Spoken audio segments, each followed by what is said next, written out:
Welcome back to the Everything Goes podcast with your host, TAK. A weekly podcast with the latest sports news, the hottest of the hot takes, and the best predictions you can get. Now, Chris, Ace, take it away. All right. Riding solo here. It's Ace, or you can call me Aaron. Everything Goes TAK. Brought to you. I like being able to say it's only the A part tonight. um, Vikings rant. Gonna recap the Vikings Lions game, as well as discuss the Vikings upcoming playoff matchup against the Los Angeles Rams in Intuit SoFi Stadium. I think that's what it's called now. I'm not 100% sure, but thank you, Ty, for doing this, setting up the background for me. You got me the file. I love these. I recommended to Ty and Chris, gosh, months ago. We got to do a little bit more of these quick hitting video uploads, whether it's, all of us, a couple, solo, whatever the case. I think it's valuable to get our content out there a little bit more, even if we have guests. Something quick, cut up the episodes.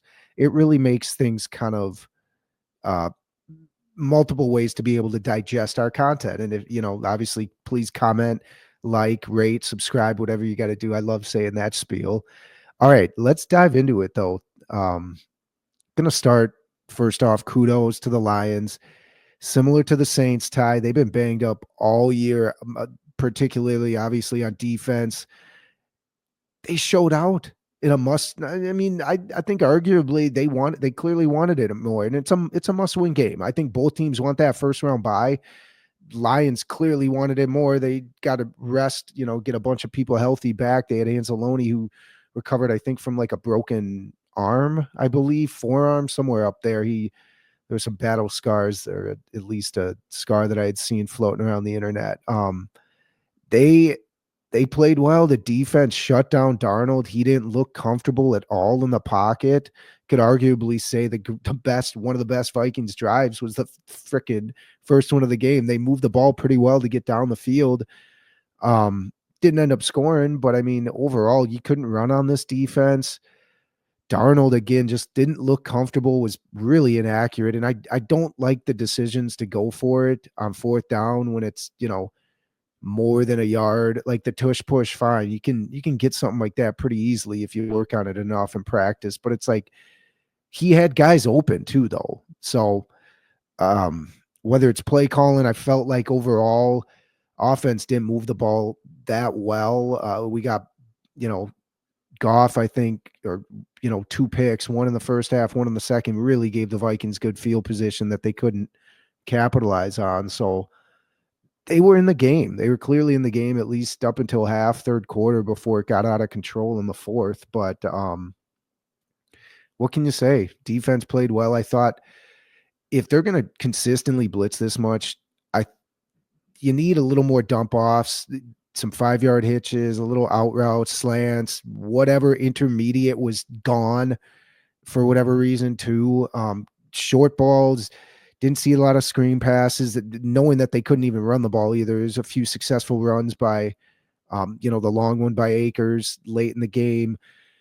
Jones had some good rushes overall, but I mean, the average per wasn't what it normally is for the Vikings. And knowing that the Lions are beat up, I mean, again, kudos to that entire coaching staff. Also, we talk about consideration for coach of the year, assistant coaches of the year. I mean, heck, you got probably 5 on each team, 3 from the Lions, 2 with the Vikings, that deserve consideration for both of those awards, no doubt. So huge resilience for the Lions to be able to get their guys up consistently to play no matter who's in the lineup. That's difficult.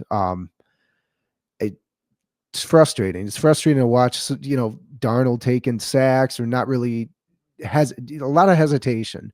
And it's tough. We're not smart enough to know as a, armchair analyst to fricking criticize the play calling and all that, or miss block assignments, what have you. But I mean, he's under pressure a lot, and I just didn't make the cleanest of throws and looked a little rattled. So I'm hoping segue into Vikings Rams, because, well, let me just say this too.